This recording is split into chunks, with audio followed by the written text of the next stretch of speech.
Hello everyone, my name is Peep and welcome back to Dating Start. This is part 2. If you hear any purring or meowing, my cat is on my lap, so please excuse that. So we did read this part, and now I'm going to read the next. Until eventually they fade in with the static of the echo flowers. You decide to continue on. You traverse deeper through the caverns. Water droplets trickle onto your face, cooling your cheeks. Above you, all around you, the ceiling twinkles in a faded perpetuum twilight. Your eyes look up, but everything is too out of reach for your gaze. Investigating the room, you come across a telescope. How convenient. That must belong to. Looks like you found my telescope. Sand slides in next to you. Where he comes from, you have no idea. Hey kiddo, thanks for finding this for me. By the way, I knew it was here. I just figured I'd nap a bit before finding it. So, now that we found it, you want to use it? I normally charge for such a premium telescope. But because I know you, I guess I can let you use it for free. How about it? Look. You take a look through the telescope. But all you see is red. You look to the left. Red. You look to the right. Still red. Pulling away, you can see the world again, along with Sand's impish smirk. You know, red looks good on you, kiddo. I think it's perfect. You raise an eyebrow at Sans, wondering what he means. Walking over to the nearby part of the river, you steal a glance at your reflection. And that's when you see it, a red ring around your eye. And you shoot Sans a look, but he doesn't see it. He's preoccupied cackling his skull off. If you would have taken a nap like I did, your eye wouldn't be so red. You splash your face with water and rub the marking off. His snickering dies down as he walks over to you. I can't help it, kiddo. You're too fun to tease. With his hoodie sleeve, he gently dries your eyes. It's soft and puffy, and it smells like snow. That's so sweet. And ketchup. Once your face is nice and dry, his hand retreats into his pocket. The waterfall is actually really nice. It's pretty much like a cave, except the rocks on the walls and ceiling are the stars of the underground. And if you pay close attention, your soul can hear passing conversations. Some monsters even make wishes. Some wish for everyday things like a nice hat or someone to play fetch with. Others wish for deeper personal things.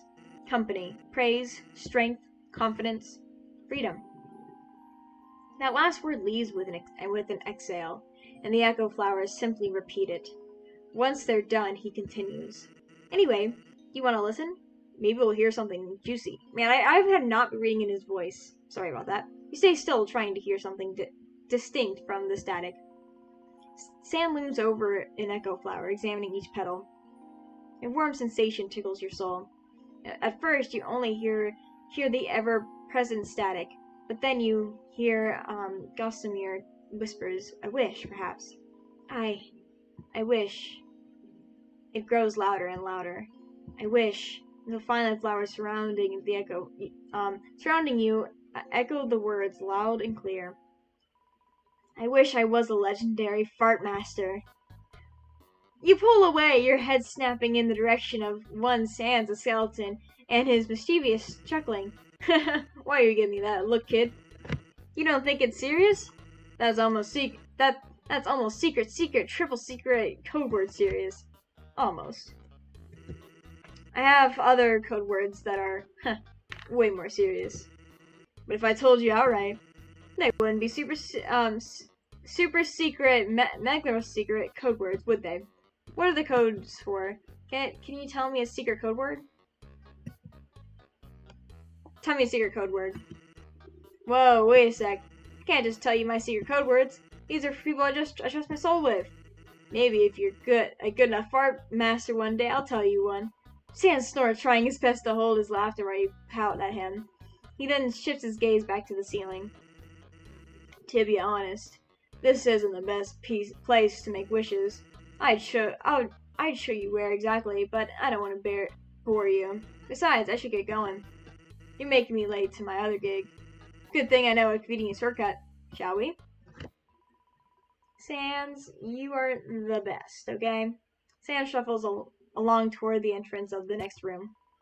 You follow behind until your senses are swallowed. When the world returns, you're greeted with the sound of glasses clinking and the chatter of soft conversation. Sans nudges your side, tilting his head towards the tables. I'll meet up with you soon, kiddo. Why don't you go find us a seat for now, okay? There's something I need to take care of first. Deciding to follow his suggestion, you scan the room for somewhere to settle. A reserved card with the name Sans catches your attention, and you take a seat just as a spotlight hits the stage as at the front of the restaurant. A tall, lanky robot claims the light that the beams reflecting off the metal. Hello, darlings and gentle darlings. Sorry about the dreadful wait, but you know what they say. The anticipation can be just as delicious sometimes. After all, tonight we have someone you all know very well. As much as I know you hate me to leave the stage, I am happy to introduce our very own hilarious Comic Sans. The audience interrupts with claps and cheers. And you can't stop smiling as none other than the Sans the Skeleton takes center stage. Knock their socks off, Sansy. The robot exits the right stage, and Sans walks up to the microphone while he peers into the crowd. Hey, the audience greets him back in a chorus of "Hiya, Sansy! Thanks for being here, everybody. You know, I thought about canceling today. I was so bone tired, but I think you'd have a bone to pick with me if I didn't make the night humorous. The crowd is a mixture of snickers and groans, but the atmosphere is joyful run. The smiles of each monster's face, a testimony of it. Don't worry, there's a ton more where that came from. One of the audience members shouts, "A skeleton? Nah, we're at MTT, guys." So it's of a metaton, and so it begins the laughter of the audience drowns the remaining silence. My, a pun using my name? Oh, yes. Now, before I get into more jokes, there's a serious matter we have to address. Did you know today there was a kidnapping at Toriel's school?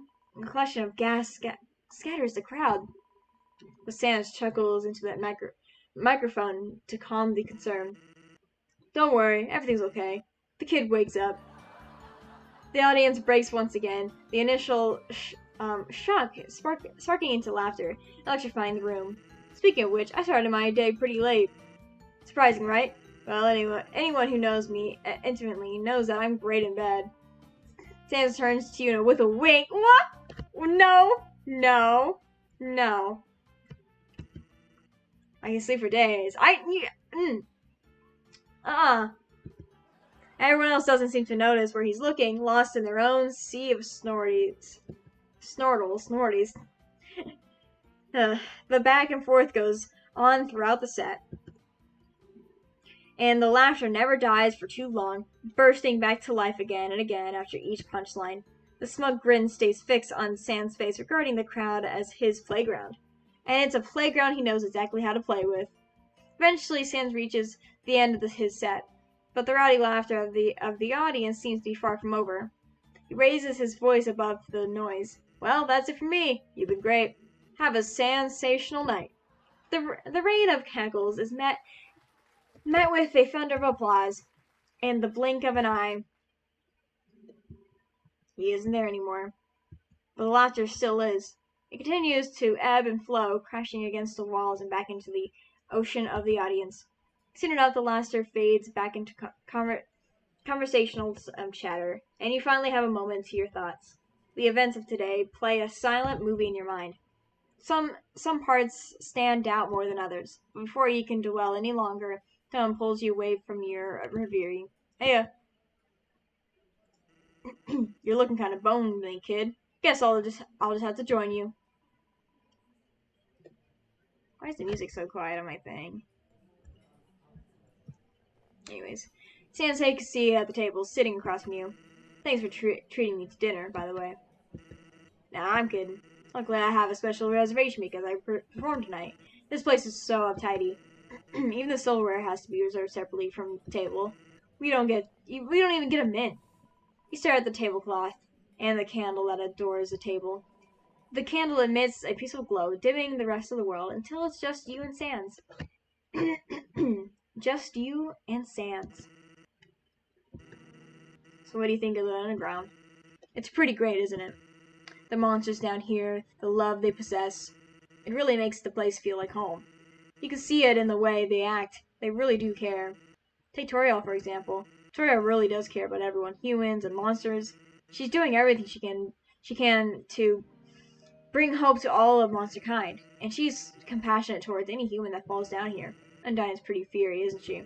Even if she's not the captain of the Royal Guard anymore, she still keeps that passion on full display.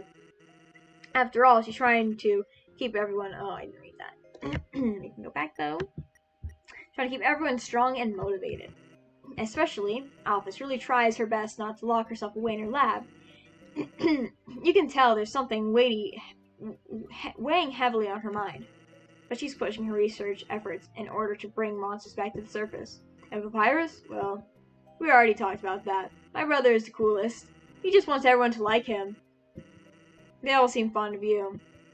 You've got a certain tenderness in your soul. I like that about you, kiddo. You're so sweet. Hey, you've been really quiet. Why don't you tell me what's on your mind? You try to steady your breath, and you clasp your hands underneath the table. Right now, the tablecloth is the most interesting thing. You focus on it while your mind wrestles with the idea of even speaking. Oh! Hold on, can we save? Let's save real quick. Okay. Okay. I love you. I'm glad we're friends. Okay. We're gonna do different options, obviously, at some point, but I love you.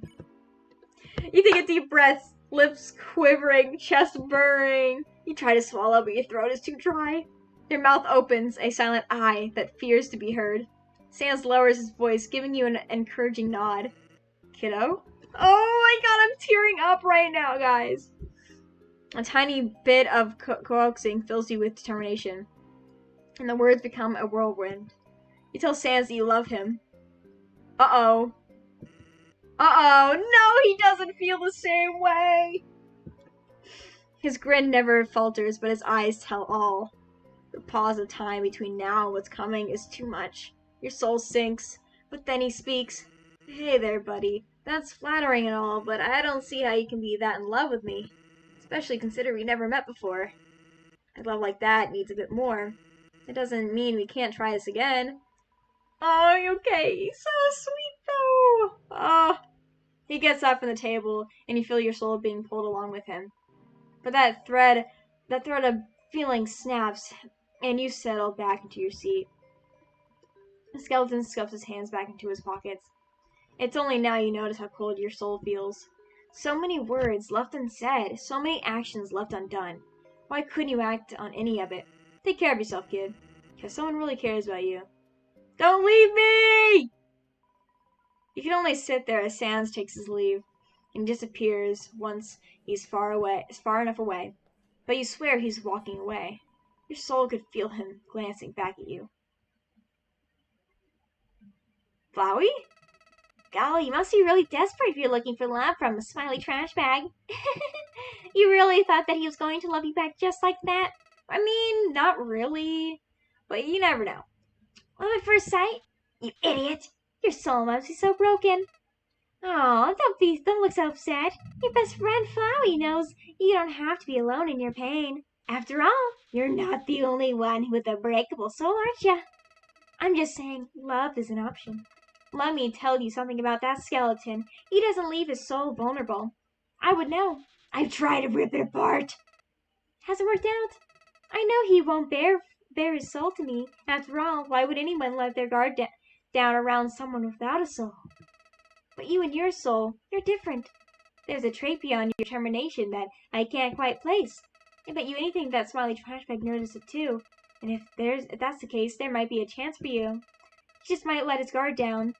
You know that second chances exist in the world, right? The ability to start all over again. The power to reset, if you will. I wonder how you'll use it. So the game just ends like that? Is it because I said I love you to him? Let's just do dots. You don't say a word, keeping your thoughts to yourself. There are things you want to do, and there are things you want to say, but you feel like something prevents you from doing any of it. Hey, kiddo. Sand interrupts your thoughts. It's okay, you don't need to say anything. Either way, it's been fun. Maybe you don't, if we can do this again sometime. Maybe next time you'll feel more comfortable opening up, if you want to. Feel spark in you. You feel a spark, a fire inside you. You feel determination. You want to do something. You try to do something, but you don't. You can't. Sand's eyes look you up and down, and for the longest second you feel like your soul is being scrutinized under a microscope. But eventually his gaze is drawn back to yours. Take care of yourself, kid, because someone really cares about you. You can only sit there as Sand takes his leave and disappears once he's far away enough. We swear he's walking away. Couldn't say anything to him, huh? Couldn't even do anything. Let's be honest. You and I both know what you're really doing. You're trying to see every option. Yeah. I had a feeling you'd say that. Like, not a full feeling, but I just kind of had it in the back of my head. Yeah, you're right. You knew. What exactly are you looking for? Well, whatever it is, you won't find it in this save.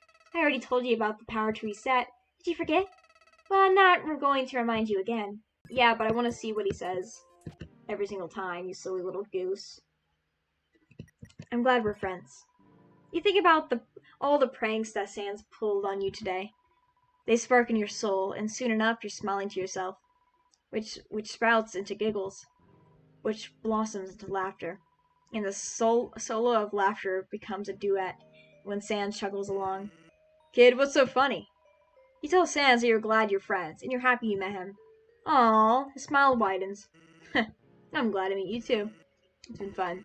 Hey, maybe we can do this again sometime. Blah blah blah blah blah blah blah blah blah blah. Oh wait, okay, so I thought he was gonna say, okay. Well, I might make the most of it, right? Sans gets up from the table, his hands retreating back into his pockets. Well, I'm gonna get going. This place is too fancy for me. It's Mezzanto a hotel, though, so it's supposed to be fancy, I guess. But can you really call this a hotel? You snicker and say you don't know. You didn't receive a mint on your pillow or anything. Sans snorts, laughing with you once again. It fills you with determination, and thought the laughter eventually fades. You're left with the radiating feelings of his soul smiling. Take care of yourself, kid. Someone really cares about you. Let's see what Flowey has to say now. He takes his leave, disappears, he's walking away. Okay. You just want to be friends with Smiley Trash Bag? Gee, you must be really desperate. Well, if that's what you wanted, then I guess not. Congratulations. Nothing more for you to do. But you and I both know you wanted more than friendship. After all, you tried to confess your feelings to him first. Did you really think that this path would get you closer to him? I'll be over here when you decide to change your mind, because I'm 90% sure you will change your mind. Look, as much as I like seeing you, same time, same place, I gotta say, this is starting to lose its charm. So hurry up and reset already, or you can just never come back. Then I'll be the only one with the power in this world, and I'll do whatever I want. You finally wake up after being unconscious for who knows how long. The room is quiet, save for the rustling of the golden flowers. Okay, let's just skip. Wait, the rustling of the flowers. Oh. Though you're sitting still, the rustling of the flowers continues. It seems to be getting louder and louder as one flower in particular turns to you with a smile. Howdy! I'm Flowey. Flowey the flower. But you already knew that, right? So what did you think? That power is something else, isn't it? You better take your chances this time. Oh, don't feel so special. You aren't the first one. You aren't the first one determined enough to have the power to reset. And you certainly won't be the last. Well, have fun. Actually, what I'm going to do is I have my little journal thing. I'm going to write down stuff for this game so I can remember it forever. By the way, nice weapon you got there. Maybe you can try reaching the LV of 10. I wonder if I can. Flower disappears under the leaves and flower petals. As you stand up, you notice something in your hand. And your fingers gently grasp around whatever it is. It's a knife. Ooh, you examine it, curious as to how you got this in the first place. but a lingering presence behind you catches your soul attention. It pulses once, a tingle radiating from your chest to your fingertips. A voice addresses you with a single word. You have no idea what was said. Please don't make Chara a villain. Please don't make Chara a villain. The sudden fluttering of your soul is too distracting. Either way, it doesn't matter. You know exactly who's behind you. The one fluid motion, you turn around to meet him. Oh, it's Sans. Thank goodness. You don't know how to... Don't you know how to greet... Hey there, buddy. Careful where you point that thing. Uh-oh. I didn't mean to point the knife at you. As much as I'd like to say it's knife to meet you. How about you drop your weapon and, well, my job will be a lot easier. No, okay, I'm not trying to do this, man. I don't, what? I didn't mean to point it at you. I'm so sorry. Well, I guess it makes sense because maybe I was startled, but I don't know. Drop the knife. Let's save. Okay, let's see. Let's do not. Instead of dropping the knife, you simply put it in your inventory. Oh. You really like that thing, huh? Well, that's fine. You're in a new place surrounded by monsters. You're probably scared, right?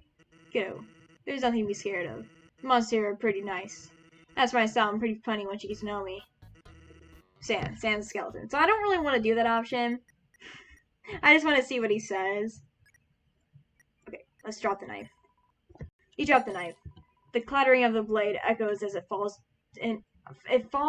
to the cold stone ground, and Sans' shoulders slump into his sides. There you go. Now you won't have to carry that everywhere. Feeling lighter already? I'm Sans skeleton. So you're human, right? Oh. Oh no! I didn't mean to do that! No. Oh wait, I can skip it though. Wow. I haven't seen human down. Okay. Okay, never mind. It is important to skip. It's fine. Huh? That expression in your face. Are you bored? Or maybe you're just tired. I was gonna show you part of the ruins.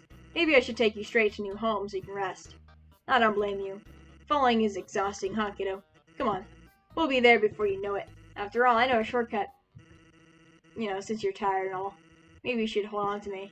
Shortcuts can be pretty disorienting the first time around. What do you say? Sans holds the hand out to you. We're gonna save it again, because I want to see what he has to say. Of course. No. You tell Sans you'll be fine without then you follow him. He pulls his hand back, shrugging his shoulders. See yourself, kiddo. Follow me. Okay. Let's hold on. I just like seeing what he says, you know? With hesitant hand, you reach for his. Maybe I'll try to do another route or a mean. You feel sparks prickling the tips of your fingers until finally you place your hand on his. The moment your hands touch, you feel your soul pulse. When you bring yourself back to the moment, you notice Sans' thumbs clamp down your hand. His eyes lighten. His eyes light. Why can I read this? His eye lights can only stare at the point where his hand meets yours. You wonder if his soul felt something too. As if to dismiss your thought, he loses his grip. You nervous? Huh, don't worry. You'll be fine. Just, don't let go. You walk together hand in hand, and the second you both step foot in through the large stone doorway, you fell into this familiar nothingness. Okay, let's skip. You manage to steady yourself right away. The room settles around you as you plant your feet firmly onto the ground. Once you get bearings, you realize that Sans is gawking at you. Huh. I'm surprised you're not even a little disoriented. Have you done this before? No? Never. Sans, is that you? I can skip. Toria's smile grows thin and she retracts her hand. You have a few nasty bruises, my child. Did you not notice? You must have fallen hard. Do not worry. I can heal these quite easily. Her hands rest on your shoulders, firm and reassuring. You can feel a cool tingling sensation as the bruises fade away. Your HP is restored. Removing her hands from you, she gives you a gentle pat on the head. There, all better. Looks like you got things taken care of here. I should get going.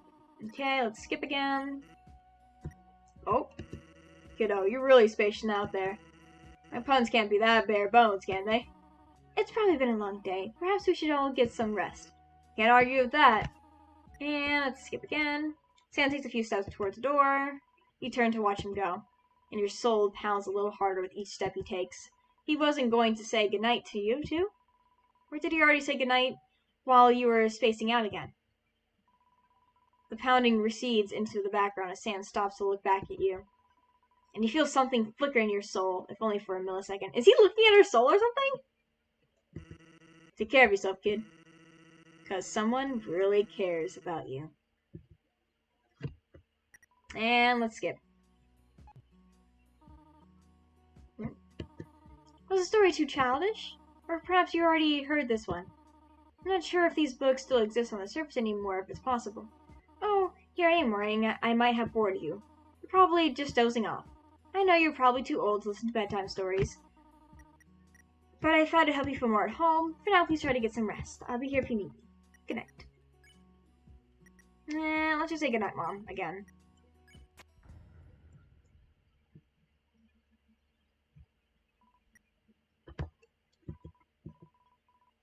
Your chest throbs, stings. You reach out to touch it, to quell it.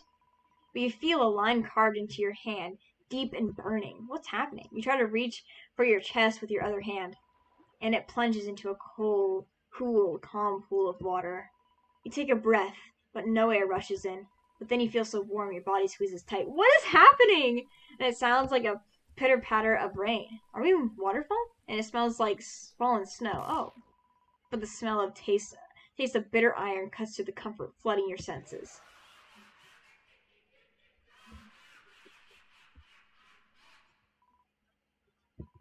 You feel the world slip out from under you, only to reconnect seconds later. You've taken the blanket with you on your trip to the floor. It's the middle of the night. At least it feels like it's the middle of the night. It's hard to tell when the sun has nowhere to see through. Nothing seems out of the ordinary. But then the aroma of butterscotch and cinnamon awakens your senses. My child? You realize that Toriel is also in the room. She gets something down on the bookshelf and makes her way over to you. My child, are you alright? You have an affinity for falling, do you not? She kneels by you, scooping you up into her arms. Aw, did you have a nightmare? Or did I wake you? I'm sorry if that's the case. She lets you go and moves to sit on the edge of the bed. You follow her, your legs dangling over the side. My child, I worry about you. You've spaced out quite a bit since you've arrived, and now it seems your dreams cause you to launch yourself from your bed. She cups your face with her hand, her fur warming your cheeks. Then she returns her hand to her lap. Is there anything you wish to speak about? Uh-oh, it's time to save. Yep.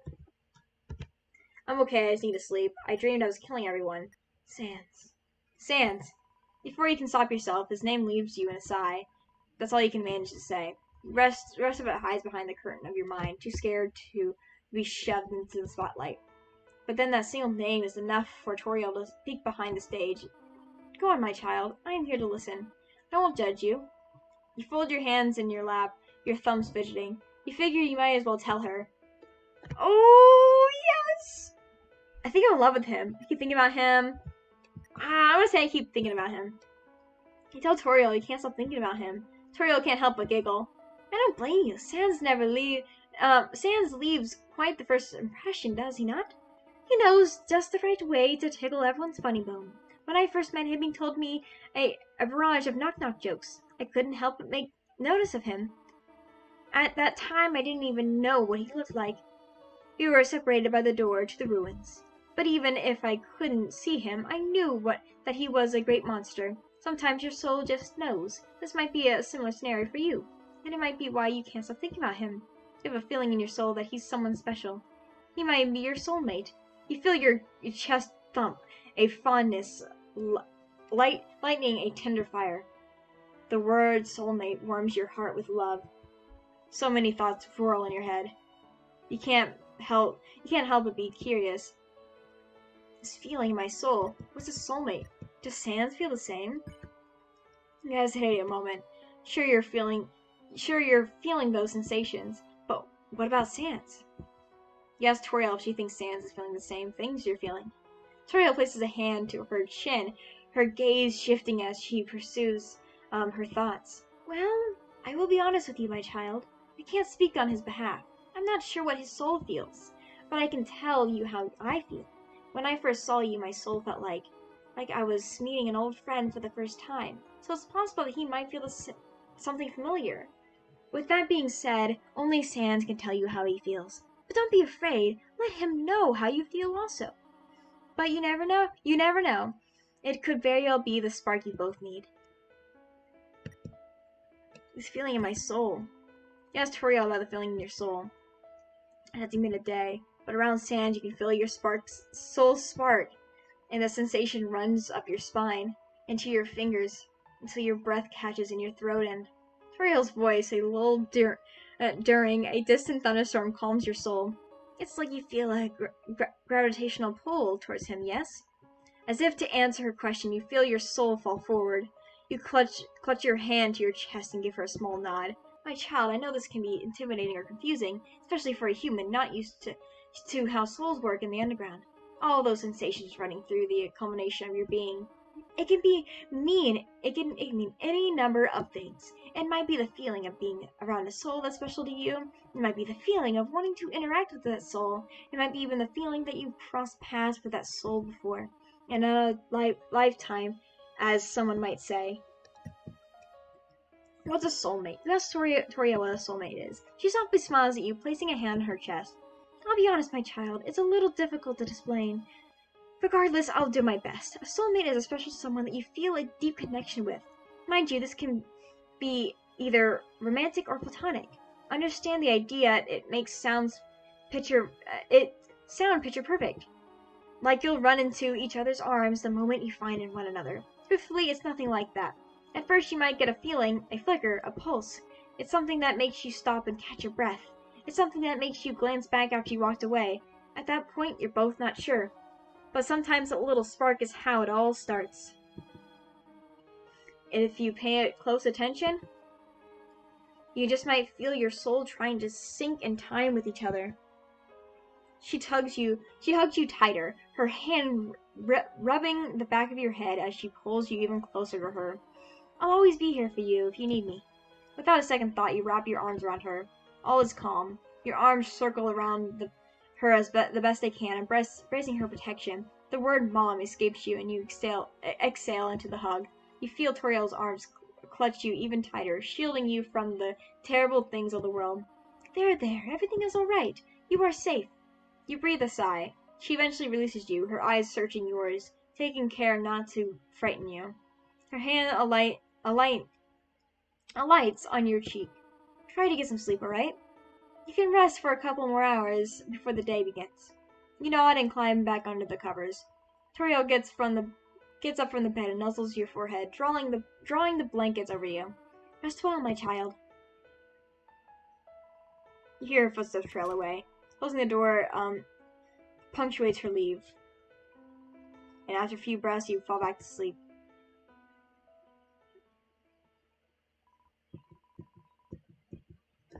Okay, let's skip again. Let's eat it. So to eat the pie. Delicious harmonies of warmth and spice melt into your mouth. Okay. Papyrus. Oh, he didn't like that. Are you awake, human? Your eyes are glazed over without focus. Well, I've got just a thing to wake you. But first things first, would you care to go on a date with me? By date, I mean, okay, let's skip this. Yes. Yeah, we're friends now. We're skipping. Tra-la-la, don't let the moment pass. Take a chance. Okay.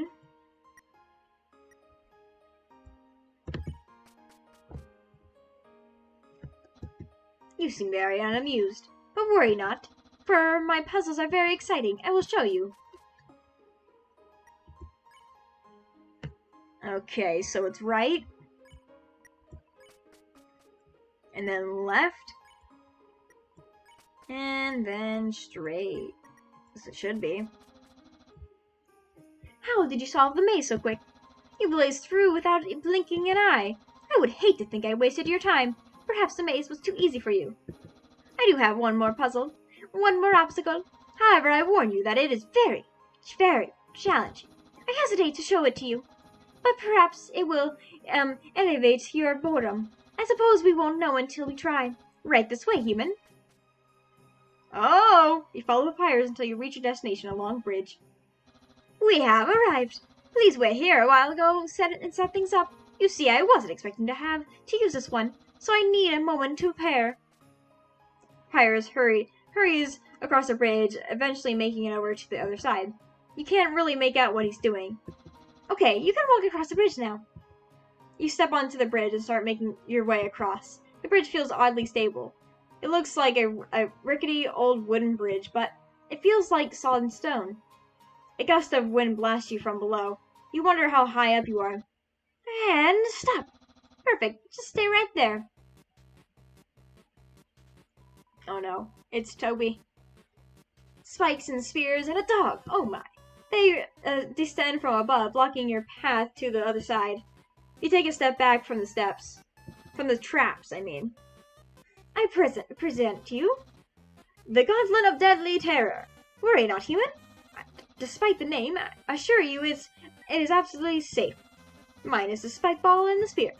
There might be fire somewhere too. These obstacles can be deadly based on perspective. On the other hand, the dog is not deadly, just annoying. All I have to do is say the word and it will activate. Get ready, because I'm about to do it! Maybe this puzzle is too easy for you as well. Yes, that's right, I have standards. This puzzle is too direct, no class. It will surely bore you. Besides, I forgot what the word is to start. Whoopsie doopsie. The trap swings wildly back and forth. It's okay, I'll stop this. Correction, I'm working on stopping this. Just don't panic. Too much, or at all really. I'll find a way to shut this off. Moment, please. Pyres dashes out to who knows where, and Spikeball swings towards your head. Duck. A simply duck as Spikeball swoops over your head, and any slower you know it wouldn't be pretty. But the moment of rest doesn't last long. A spear pierces through the air. Slide. With a running dart, you slide under the spear. Your spearhead nearly scratches you, but you slip by unscathed. You force out a sigh, clutching your racing heart. But the deadly straps keep burling towards you, and they don't look like they're stopping anytime soon. There's only one way out of this. Get off this bridge, now. But how? You go back. Run forward! You need to start committing to your decision. You plan to tackle this gauntlet head on. You feel determination. Pushing off the balls of your feet, you launch into a sprint. A fire approaches you, and you leap into the air. The flames lap at your feet as you hurl yourself ahead. Tumbling forward, you curl up and lay down as a spike ball swings over your head. You scramble back up, and another spear darts at you. But you narrowly sidestep in time. Each successful dodge fires up your soul. Your focus zeroes in, trying to figure out what's coming next. But all you know is that with each step, you're closer to the other side. You're so close. But you feel something on top of you, and all of your momentum comes to a grinding halt. A small white dog dangling from a rope sits atop of your head. He seems quite pleased with himself, his little tail wagging. It seems he won't leave you be unless you interact with him. Pet. You reach up to pet the dog. Still bouncing on your head, the dog rolls over for a belly rub, which makes you happily give. His weight isn't much, but just as much as a small dog. But it's too much weight for the stone you're standing on. It gives away, and you fall through. The wind wraps themselves around you as you plummet, dragging you toward the ground far below. Is Sans going to catch us? Falling! That's right. You're falling. You wonder how far you'll have to fall before it ends. But then your entire being is being pulled out of your body with a firm, decisive motion. The cold air of Snowdon fills your lungs as you gasp at this sensation. The wind stops. Somehow you're floating. You feel someone lifting you by your own soul. And gravity lifts you to throw you back up. The world zips past you. The wind rips across your form until you crash land into the other side of the bridge. The snow on the ground bursts from the impact, blanketing you over as it lands. You roll, wrapping yourself in a snow blanket until you finally stop. For a moment, all you can do is lay on your side. Surprisingly, you're not dead. You feel the area around you. Yep, that's definitely solid ground. Your hands grasp at whatever broke your fall. You feel cold mounds of snow in front of you, along with a thick cloth. Hey, it seems you're not the only one tucked into the snow bed. Oh my goodness. He is so cute! Lying beside you is that bag of bones named Sans the Skeleton. You can feel the rise and fall of his ribs, oddly enough, as he chuckles. Wait, your hands are on his ribcage? You clutch your hands to your chest, your cheeks warming up, and Sans just keeps on laughing. Watch your step, kiddo. You're lucky I was around to pull you back to safety. At that statement, you glance. You place a palm to your own chest. It seems your soul has already settled back into your body. You give Sans a curious look, and you realize you're a lot closer to his face than you originally thought, but you can't bring yourself to get up or turn away. Sans doesn't seem to be moving away either. Yeah! The only thing you can manage is a small thank you. Sans chuckles again, reaching out to brush some snow off your face. It's no problem. He's so cute! You both stay that way for what feels like the longest second. Your eyes lock with his, and you feel your soul slowing down and speeding up and slowing down, as if trying to sync up with the thrumming in the air. Oh! Guys. Kiss him! And your heart in his eyesight. Your gaze trails down his face, ending his smile. Sans smile. Something about that perma grin of his seems to put you at ease. At the same time, it sets butterflies free inside your stomach. How incredible that such a small thing, a smile, embodies so much of him. His jokes, his pranks, his good nature, his kindness, Sans. And as you linger on that smile, you wonder what lips on bone would feel like. In that moment, you want distance between the two to be non-existent. You almost forget how cold it is as the feeling of a fire rushes to your cheeks. Boldly, you press your lips against the corner of his smile and a tender kiss. The feeling of your lips on his smile warms your heart with love. No! No, he doesn't like it. Oh no, he's blushing. Your hands tremble as you pull away. You finally exhale. All Sans can do is stare at you. The silence is almost too much. But for a second or two, you swear the rhythm of your soul is pulsing in time with his. Before you can be absolutely sure, however, he breaks it with a quiet chuckle. Sorry, kiddo. I, don't have lips, so... Human Sans! You look to the side to see no one other than Papyrus standing slack-jawed at the both of you. How long was he standing there? When did he come back?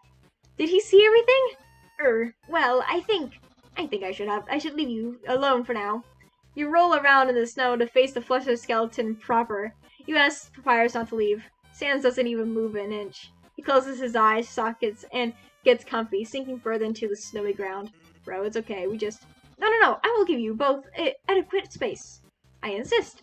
Besides, I just remembered. I have to water the flowers in the throne room. Have fun, goodbye! And Papyrus spins away like a frantic top that brims with excitement. You turn back to Sans, who's chuckling once again. Is my brother the coolest? Sans stands up and offers his hand to you, which you take to help yourself up. Not surprisingly, his mitten his covered hand is warm. Part of you wishes you could intertwine your fingers with his. Then without a word, Sans lets go. His hand retreats into the safety of his hoodie pocket. And your hand feels emptier, but somehow your soul still feels warm.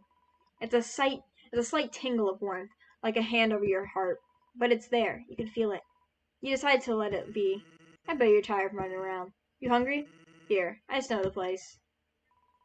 He begins to walk ahead of you, follow suit. And eventually fall into the unknown with him. Alright, let's skip it. Let's say burger again. He doesn't like it, I keep skipping. The light dims around you except for a spotlight that shines above you both, and the world fades away just a bit. None of the bar patrons seem to notice or acknowledge the change in mood. Maybe it's just your imagination. You focus hard on the skeleton sitting next to you, and he simply smiles the same smile. Do you know about resets? Yes? I don't want to lie to you. So you do know, huh? What a thought, right? Being able to start things over if you mess something up. Or just because you can. Stop looking at me like that! Honestly, I don't know how true it is. I have hunches, theories, but that's it. Nothing concrete. I think in order to have that special power, you have to have a little something called determination. Monster souls don't have determination. I mean, we are determined, but we don't have determination coursing through our souls. Human souls, on the other hand, the human that came here before you had plenty of determination. Sometimes I notice them exploring the underground like they've seen it all before. And your soul, well, I'm sure you've got more determination than me, considering I don't have any. Wouldn't that be something, though? If you and I already knew each other from another timeline. Many timelines. Many timelines. Not just in this game. Like, all the other games I've seen you in. Undertale and... yeah, you know what I mean. Sand trails off. Eyelids studying you. Somehow you feel his gaze on your soul, like hands gently turning your heart over. Eventually the sensation fades. Well, I'm sure you don't need to freak out over my theories. You're probably overwhelmed by everything else going on. Falling into the underground, surrounded by monsters, falling off a bridge. I don't blame you for being on edge. Don't worry though, you're safe. After all, didn't I promise you I'd look out for you, kiddo? I know you did. I'm glad. Huh? Interesting that you say that. Because this is the first time I ever mentioned that promise. Hey, lighten up, bucko. I'm just giving you a hard time. I will say, I did promise Tori I'd protect you. And I'm doing a good job keeping that promise, don't you think? Alright, let's skip. Let's hug him. You know, the usual. Hey! Hey! Hey! The voice snaps at you. Yeah, I'm talking to you. A dummy shoves himself in front of you. Cotton spills from the seams of their torso. Haha, I finally found you, human. Yeah, I know what you're thinking. Oh no, it's a fearsome ghost and dummy. I'm doomed. That's right, you're doomed.